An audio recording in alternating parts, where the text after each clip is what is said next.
আমার প্রিয় ভাইরা, আজকে আমরা আখিরাত সম্পর্কে গাফেল হয়ে গেছি, দুনিয়া সম্পর্কে এত বিভোর হয়ে গেছি, এই জন্য আমরা আখিরাতকে ভুলে শুধু দুনিয়া নিয়ে লাফালাফি করি।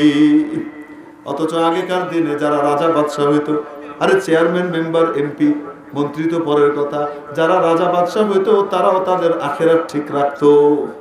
বাদশাহ শাহজাহানের নাম শুনছেন না? হ্যাঁ, শাহজাহান তখন ক্রাউন প্রিন্স অর্থাৎ যুবরাজ, তার বাবা তখনও জীবিত, জাহাঙ্গীর বাদশাহ সম্রাট, ভারতবর্ষের সম্রাট জাহাঙ্গীর। তার ফুলার নাম কি? শাহজাহান। ওই যে তাজমহল বানাইছিলাম তাই, এই শাহজাহান তখন ক্রাউন প্রিন্স, যুবরাজ। এই শাহজাহানের 4 ছেলে, তার ভিতরে সবচেয়ে মেধাবী ছিল 3 নম্বরটা। কয় নম্বরটা? 3 নম্বরটা ছিল সবচেয়ে মেধাবী, যেটা একবার পড়তো মুখস্থ হয়ে যেত।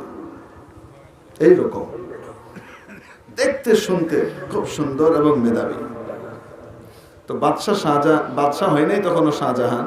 শাহজাহান তার এই 3 নম্বর বাচ্চাটাকে, যেটা সবচেয়ে ভালো, এটাকে মাদ্রাসার দিশা পড়তো, হাফিজ বানাইতে দিছে। কি হইতে দিছে? বাচ্চারা হাফিজ হওয়ার জন্য ওস্তাদের কাছে দিছে। অল্প কয়েকদিনের মধ্যে হাফিজ হয়ে চলে গেছে, 7 বছর হয়েছে না। বয়স এখনো কত না? 7 বছরও না। আলমগীর কি হয়ে গেছে?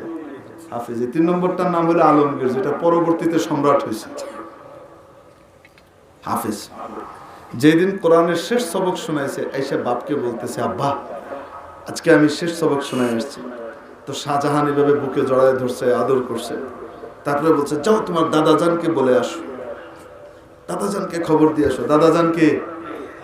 আরে বাদশাহ জাহাঙ্গীর, সম্রাট। খবর দিতে গেছে, নাচতে নাচতে গিয়ে খবর দিছে। খবর শুনে দাদাজান আদরও করলেন না, চুমুও দিলেন না, বাহবাও দিলেন না, শাবাশিও দিলেন না, কিচ্ছু দিলেন না, মুখ কালো করে বসে আছে। তো আলমগীরের মনে খুব কষ্ট লাগছে, আজকে আমি দিন শিখলাম, কোরআনের হাফেজ হইলাম, আমার দাদাজানের ভালো লাগলো না। আমি বড় বিজ্ঞানী হইলে দাদাজানের ভালো লাগতো? মনটা খারাপ হয়ে চলে গেছে। তো শাহজাহান জিজ্ঞেস করছে, দাদাজান কি দিছে তোমাকে? মনে করছে একটা গিফট তো দিবে, দামি কোনো গিফট দিবে। কি দিছে? কিছু বলে না। কি দিছে বলো? না, কিছু দেন নাই। কিছু দেন নাই? কিছু বলে নাই? না। কি করছে? তো আওরঙ্গজেবের চোখ, আলমগীরের চোখ ছলছল করে, দাদাজানের মুখ কালো হয়ে গেছে। শাহজাহানের খুব গায়ে লাগছে। সে গেছে বাপের কাছে, আব্বা আলমগীর আসছিল। আসছিল। আপনাকে কিছু বলছে? বলছে। বলছে সে যে হাফেজ হয়ে গেছে আজকে, বলছে। বলছে। আপনি তাকে কোনো আদর করেন নাই, চুমু দেন নাই, কোনো বাহবা দেন নাই, একটু খুশি প্রকাশ করেন নাই? হ্যাঁ, করি নাই। কি হয়েছে? আপনি এটা কোনো মানুষের কাজ করলেন? এটা আপনি কি করলেন? তো জাহাঙ্গীর বলতেছে, তোমার বাচ্চা হাফেজ হয়েছে, এটাতে আমার আনন্দের কি আছে? কিয়ামতের দিন নূরের মুকুটটা তো তোমার মাথায় উঠবে, আমার মাথায় তো উঠবে না।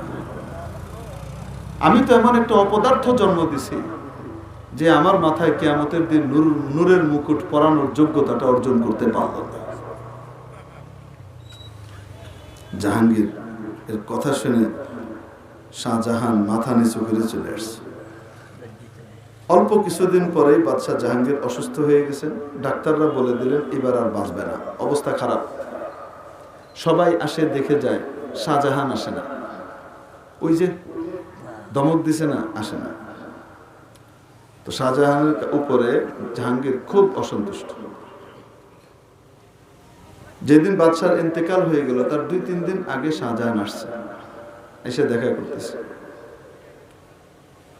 জাহাঙ্গীর মুখ ফিরে এনেছে যে আমি এরকম অপদার্থ কুলাঙ্গারকে দেখতে চাই না মরণের সময়।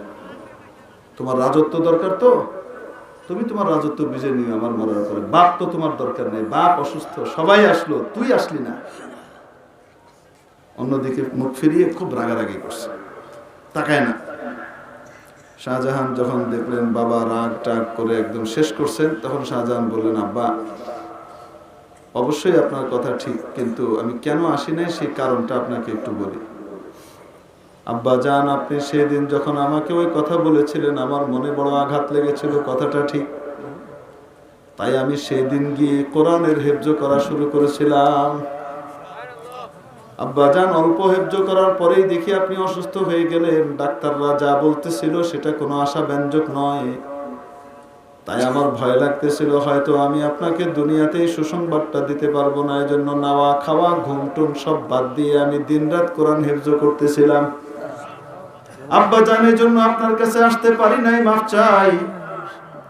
আজকে আমি আপনার এই শাহজাহান ওস্তাদের কাছে কোরআনের শেষ সবকটা শোনায় আসছি। আব্বা জান, সুসংবাদ নিতে পারেন, কিয়ামতের দিন নূরের মুকুট আপনার মাথায় ইনশাআল্লাহ উঠবে। আমার প্রিয় ভাইরা, আল্লাহর হাবিব বলেন তার মা বাবাকে এমন নূরের মুকুট পরানো হবে, আকাশের এই সূর্যটা যদি দুনিয়াতে কারো বাড়িতে আনা সম্ভব হইতো, যে আলো হইতো তার চাইতেও বেশি আলো হবে ওই মুকুটের। হাফেজে কোরআন কিয়ামতের দিন সুপারিশ করে তার আত্মীয় স্বজনের মধ্য থেকে কমপক্ষে 10 জনকে জান্নাতে নিয়ে যাবে। আর যদি আলেম হয়ে যায় শত শতকে নিতে পারবে। তাহলে আমাদের বাচ্চাদেরকে আমরা হাফেজে কোরআন বানাবো নি? কে কে বানাবো? হাত উঠাই। আয় আল্লাহ, হাতগুলোকে কবুল করে নেন। মাবুদ রে, আপনি কবুল না করলে আমরা চাইলেও হবে না। আয় আল্লাহ, এই মাদ্রাসাকে কবুল মঞ্জুর করে নেন। আয় আল্লাহ, কাসিমুল উলুমের যাবতীয় প্রয়োজন গায়েবের খাজানা থেকে পুরা করে দেন। আয় আল্লাহ, কাসিমুল উলুমকে ইমাম কাসিম নানতবির মতো ইলমের কারখানা বানিয়ে দেন। আয় আল্লাহ, এই মাদ্রাসাকে আদর্শ মাদ্রাসায় পরিণত করে দেন। আয় আল্লাহ, আমাদের বাচ্চাদেরকে এই মাদ্রাসায় দিয়ে আমাদের বাচ্চাদেরকে আলিমে বা আমল হাফেজে কোরআন বানানোর, আদর্শ মানুষ বানানোর, পূর্ণ শিক্ষিত বানানোর তৌফিক দান করেন। আমিন। হাত নামান। আল্লাহ কবুল করে নেন সবাইকে। পড়াবেন ইনশাআল্লাহ। জাযাকুমুল্লাহ খাইরান ওয়া আখিরু দাওয়ানা আলহামদুলিল্লাহ। যুবক, বিশেষ করে যুবক হলে খুব সহযোগিতা করছে, এগুলা তারাই করছে। আমি না। আল্লাহু আকবার। বড় সুন্দর